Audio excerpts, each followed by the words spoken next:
Yebo, sanibonani bafowethu, sanibonani. Ninjani niyaphila? Let's hope niyaphila. Mfowami Mkhonzo nibingelelayo lo. Ake ngithathe lithuba nginamukele futhi nginibonge ukuthi nibe khona la. Njengoba namhla kuyi-Monday 25 May 2026. Siyabonga kakhulu ngendlela enisupporta ngayo.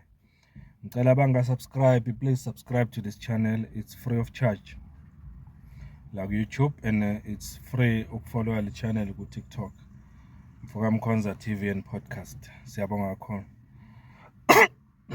Bafowethu, ngifisa ukudlulisa lokho mayelana nalama mashi enzakala eSouth Africa njengamanje. Ngifisa ukudlulisa lo. Kukhona labantu ababizwa ngama opportunist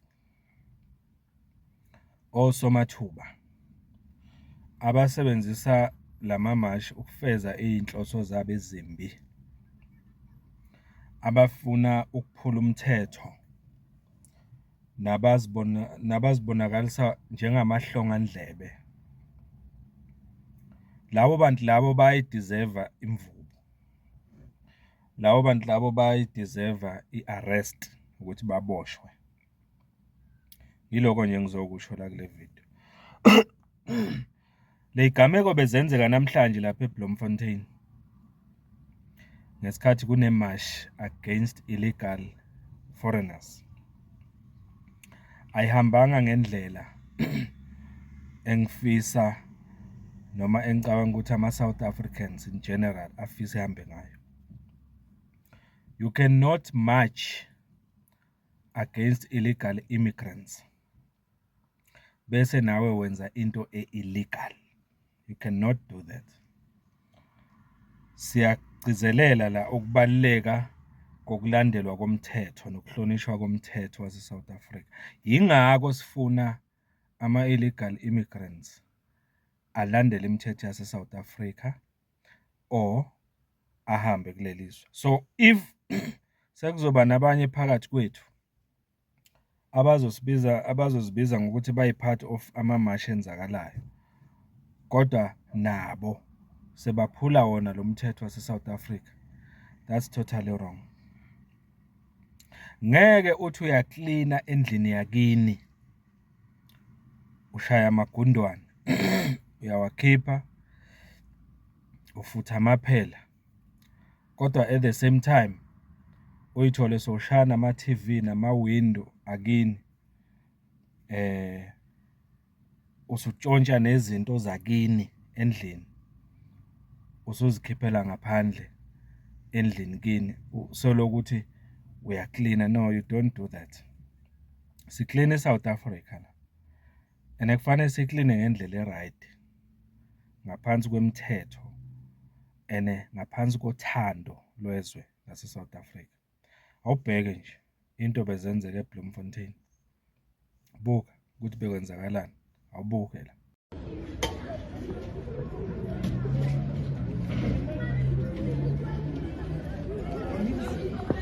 Batho nke coke ke fridge ya coke ya basi ya my friend. Ke le poster.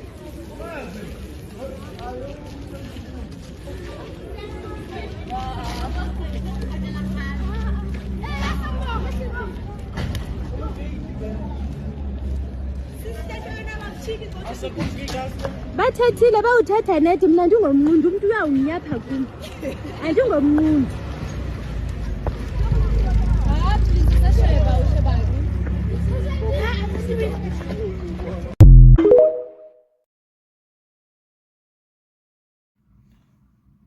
Uyayibona lento eyenzeka la? It's unacceptable. Baphuma nama-fridge manje ezitolo zalabantu abalwa nabo. Uyisaphi ifridge? Utapelani? Why ntshontsha izinkwa zabo manje ezitolo, ntshontsha izinto abayidayisayo? Because now you are committing the very same crime nawe ngokwakho, so deserve ukuboshwa wena ngokwakho. Uyenzelani lento? Why usebenzisa lelanga lemarch lokulwa nokungahlonishwa komthetho bese wena futhi uphinde nawe uphula umthetho. Sicela amaphoyisa ukuthi enze umsebenzi wawo ezigamekweni ezifana nalezi. Asihambisani nazo. Umthetho waseSouth Africa kumele uhlonishwe noma ngabe uthukuthele kangakanani. Akufanele ukuthi bese uphula umthetho ukuze uveze intukuthelo yakho.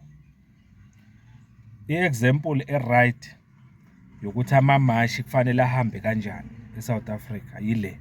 Buka le video le bese uyicompare nale yokuqala.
Uyayibo?